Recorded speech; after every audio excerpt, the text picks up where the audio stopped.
Weirdos. My name is Felicia and I like scary movies, and today we're talking about a movie from 1987 called Near Dark.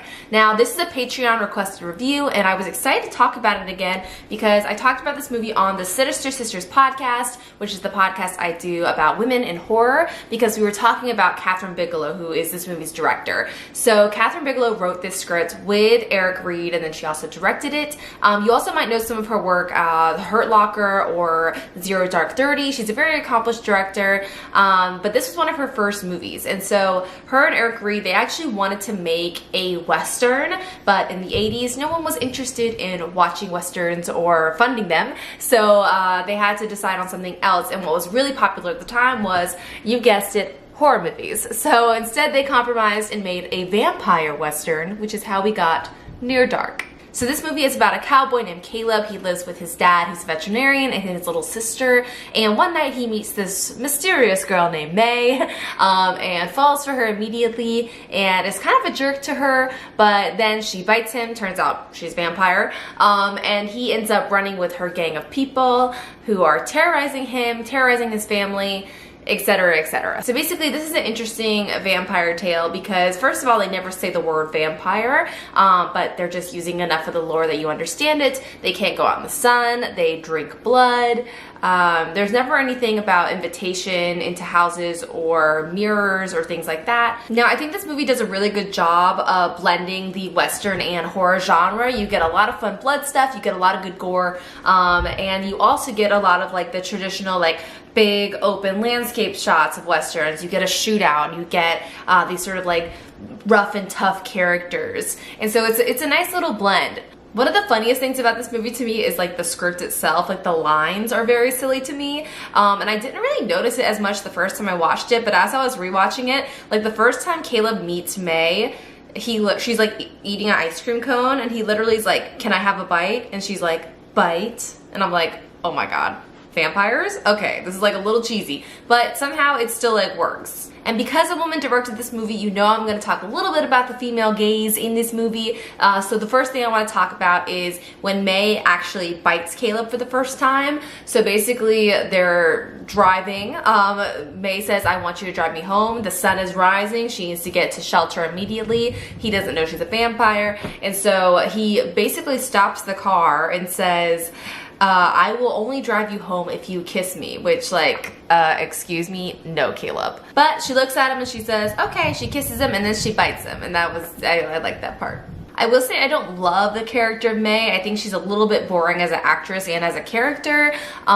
Caleb is like, okay. My favorite character in this movie is actually the little sister randomly. Her name is Sarah, and she's just like extremely feisty. She's fighting for her brother. She's not that scared of the vampires. Like she is, but like much braver than everybody else, I would say. And she has a great line at one point. So basically in the gang of vampires, there's mostly adults and there's one child vampire who of course is like very old but in the body of a child. And he wants to take Sarah away because he wants a companion, right? So he like approaches Sarah and he's like, "What are you doing out here so late?" And she literally says, "I do what I want when I want to do it," and turns away.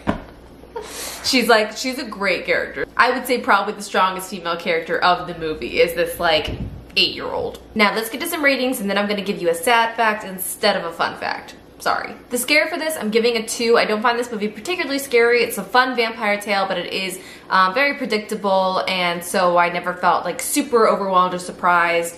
I never felt a ton of fear, I will say. The gore for this gets a 3. It is a very averagely gory vampire movie.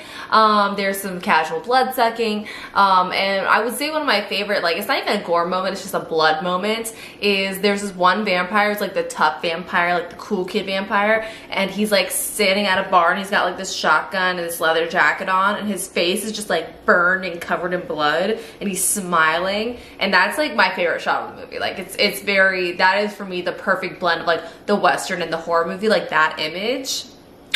Well done. The cheese gets a 2, and the 2 for me is really just because some of the lines are like very cheesy because it feels like a little like we're trying really hard to be a Western in certain ways where the lines end up being a little bit silly for me, but it's really not a big deal. And overall, I'm giving this one a 3. I think it's a good vampire movie. Is it my favorite? I'll say no, but I do think it's worth a watch, and I will say I actually enjoyed it more the second time I watched it than the first time. Not sure why, I just did. And now for your sad fact. So basically, this movie did really poorly in the theaters. It was out of a production company that was already going out of business, and unfortunately it came out the same year, 1987, as Bum The Lost Boys. And if you know The Lost Boys and you know Near Dark, it's basically the exact same plot, except for Lost Boys is like the leather jacket, sexy motorcycle vampires, and Near Dark is the dirty cowboy vampires. And so, of course, in the 80s, what's gonna do better? The Lost Boys. And of course, the Lost Boys had a much bigger marketing push because they just had more money. So that just sort of stinks in terms of the movie probably didn't get the attention it deserved in the 80s, but now I feel like a lot of people know it and enjoy it as a vampire movie that was also directed by a lady, so pretty cool. And that's it, y'all. Just so you know, tomorrow I am doing my monthly live stream. So tomorrow is May 30th. I'm doing it at 8 p.m. Eastern Standard Time, and I hope to see you there. Have a nice screen. Bye.